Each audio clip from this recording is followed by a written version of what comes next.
Saudara PLT Ketua Umum Golkar Agus Gumiwang Kartasasmita memastikan Bahlil Lahadalia menjadi satu-satunya calon ketua umum yang diusung dalam Musyawarah Nasional ke-11 Partai Golkar.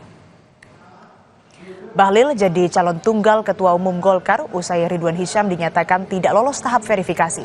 Sementara Bahlil Lahadalia dinilai memenuhi syarat sebagai Caketum Golkar karena pernah menjadi Bendahara Umum Dewan Pimpinan Daerah atau DPD Partai Golkar Papua. Kita mengetahui bahwa hanya satu nama yang lolos atau memenuhi syarat dari hasil verifikasi yang dilakukan oleh Dewan Partai Golkar melalui ST sebagai Caketum. Hanya satu, yaitu Bapak Bahlil Lahadalia. Ya, sehingga karena satu, lobby saja, bahwa nanti dalam Munas kita akan segera memutuskan dan menetapkan Bapak Bahlil sebagai ketua umum kita ke depan. Sebelumnya, Saudara, Bahlil Lahadalia mendaftarkan diri sebagai calon Ketua Umum Golkar pada Senin 19 Agustus 2024. Saat mendaftar, Bahlil bilang telah mengantongi 80% dukungan suara kader Golkar. Dukungan 469 suara, pemilih suara dari total 558, artinya sudah melebihi dari hampir 80%.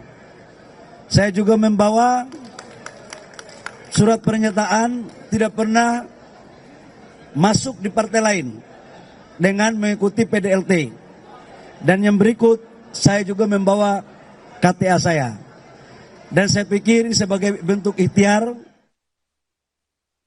Lalu bagaimana agenda penutupan Munas ke-11 Partai Golkar hari ini? Sudah ada jurnalis Kompas TV Renata Panggalo di Jakarta Convention Center.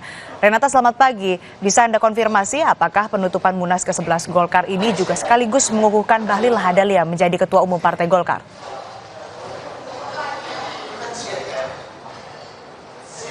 Iya, Asri, nampaknya demikian karena memang hasil dari Rapimnas dan Munas ke-11 Partai Golkar tahun 2024 selain tentu mengesahkan pengunduran diri dari Airlangga Hartarto sebagai ataupun dari jabatan Ketua Umum Partai Golkar, ini pun juga menyetujui bahwa Bahlil Lahadalia ini ditetapkan sebagai calon formatur. Ini artinya memang dari elemen partai, mereka yang punya hak suara di Munas itu mulai dari DPD 1, DPD 2, organisasi pendiri, organisasi yang didirikan hingga organisasi sayap ini telah mendukung Bahlil untuk menjadi Ketua Umum Partai Golkar periode 2024-2029. Hal ini sudah disebutkan oleh Adis Kadir selaku Ketua Pimpinan Sidang Munas ke-11 Partai Golkar.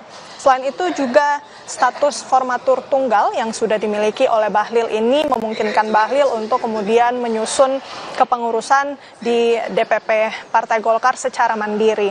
Jadi memang dalam Munas ke-11 Partai Golkar ini juga sudah melengsarkan kepengurusan dari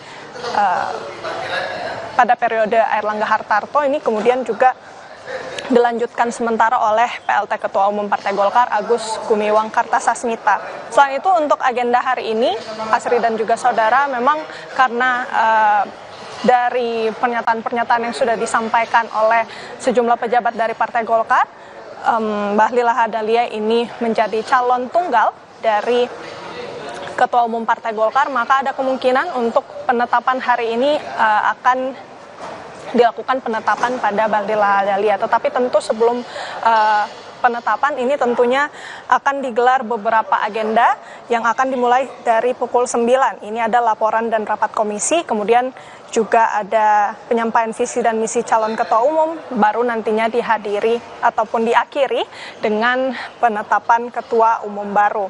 Untuk penutupan Munas sendiri ini akan dimulai pada pukul 7 malam atau pukul 19 waktu Indonesia Barat di Jakarta Convention Center, dan juga yang menjadi hal yang disoroti oleh publik adalah kehadiran dari Presiden Joko Widodo dan juga Presiden terpilih Prabowo Subianto, karena yang kita tahu memang dalam isu pengunduran diri dari Airlangga Hartarto ini memang sangat kental isu cawe-cawe di internal Partai Golkar. Jadi tentu kehadiran dari Presiden Jokowi ini pun juga yang akan nantinya disoroti selain dari penetapan Ketua Umum Golkar itu sendiri. Asri. Baik, hari ini Bahlil Lahadalia rencananya akan ditetapkan atau dikukuhkan sebagai Ketua Umum Partai Golkar, tapi sebelumnya akan menyampaikan visi dan misi terlebih dahulu. Terima kasih. Laporan lengkap Anda jurnalis Kompas TV Renata Panggalo dari Jakarta Convention Center.